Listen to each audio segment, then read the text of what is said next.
Hello parents, board के result expected हैं मई के स्टार्टिंग में या मई के मिड में। तो अगर बच्चों के मार्क्स अच्छे आते हैं तो बहुत ही अच्छी बात है। लेकिन अगर किसी सब्जेक्ट में बच्चे के मार्क्स ऐसे थोड़े कम आते हैं और आपको उससे ज़्यादा की उम्मीद थी, तब आपके पास क्या ऑप्शंस हैं। तो सबसे पहले तो ये है कि CBSE का जब रिज़ल्ट आता है उसके बाद उसकी वेबसाइट पे एक पोर्टल खुलता है जिसमें आप बच्चे का रीवैल्यूएशन के लिए अप्लाई कर सकते हैं। लेकिन ये विंडो बहुत छोटी होती है और इस पर 3 स्टेप्स होते हैं, तो इसलिए वो हर स्टेप के लिए हमें 2 से 5 दिन का ही टाइम मिलता है। तो हमें इस चीज़ का पता होना चाहिए कि हम कैसे बच्चे के, अगर बोर्ड में हमें मार्क्स सेटिस्फैक्ट्री नहीं मिलते हैं तो हम क्या, हमारे पास ऑप्शंस हैं।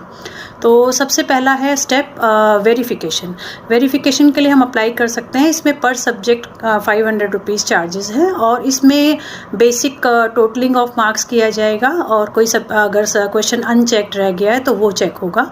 उसके बाद फिर अगर आप सेटिस्फाइड नहीं हैं तो सेकंड आपके पास स्टेप है टू ऑब्टेन द फोटोकॉपी।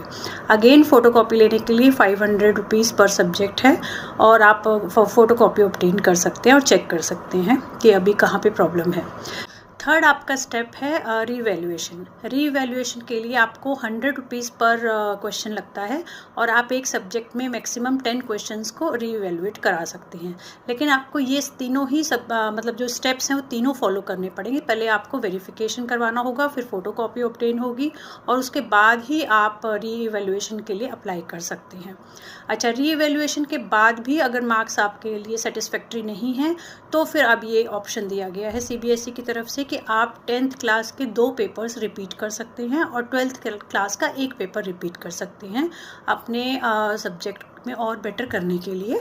और इसमें जो बेस्ट ऑफ द 2 है उसके मार्क्स आपके लगेंगे, इसलिए इसमें आपको कोई डर की बात नहीं है कि जितने हैं उससे भी कम ना हो जाए, ऐसा नहीं होगा। जो बेस्ट ऑफ द 2 है उनको ही कैलकुलेट किया जाए। होपफुली ये जानकारी आपके लिए काम की है, तो इसे और ज़्यादा से ज़्यादा लोगों से शेयर कीजिए। और इसके रिगार्डिंग अगर आपके पास कोई भी क्वेश्चंस हैं तो प्लीज़ मेरे को कमेंट कीजिए। I will try to answer your questions. Thank you so much. Thank you.